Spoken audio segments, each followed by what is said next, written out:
So ಇವಾಗ ನಾನು ಹೇಳ್ದಂಗೆ first normal things normal. So normal ಆಗಿ ಜಾಸ್ತಿ ಜನಕ್ಕಿರೋದು ಇದು ನಾರ್ಮಲ್ ವೈಟ್ ಡಿಸ್ಚಾರ್ಜ್. ಇದ್ರ ಬಗ್ಗೆ ಏನು ಯೋಚನೆ ಮಾಡೋ ಅವಶ್ಯಕತೆ ಇಲ್ಲ.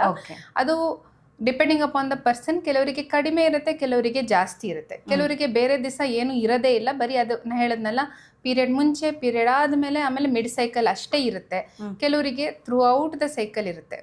ಸೊ ಅದು ಒಂಥರ ಒಬ್ಬೊಬ್ಬರಿಗೆ ಇಂಡಿವಿಜುವಲೈಸ್ಡ್ ಅಪ್ರೋಚ್ ಅಂತೀವಿ. ಅವರಿಗೆ ನಾವು ಅದನ್ನು ನೋಡಿ ಅವರಿಗೆ ಸರಿಪಟ್ಟ ಹಾಗೆ ನಾವು ಸರಿ ಮಾಡಬೇಕಾಗತ್ತೆ.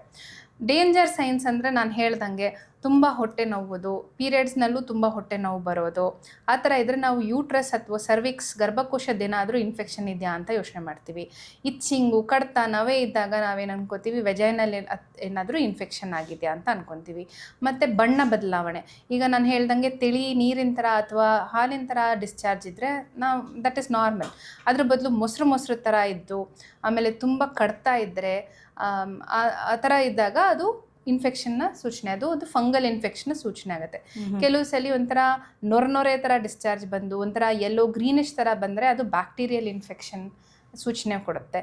ಕೆಲವು ಸಲ ಒಂಥರ ಗ್ರೇ ಕಲರ್ ಡಿಸ್ಚಾರ್ಜ್ ಇರುತ್ತೆ, ಅದು ಬ್ಯಾಕ್ಟೀರಿಯಲ್ ವೆಜೈನೋಸಿಸ್ ಅಂತ ಹೇಳ್ತೀವಿ, ಅದ್ರ ಸೂಚನೆ ಕೊಡುತ್ತೆ. ಓಕೆ.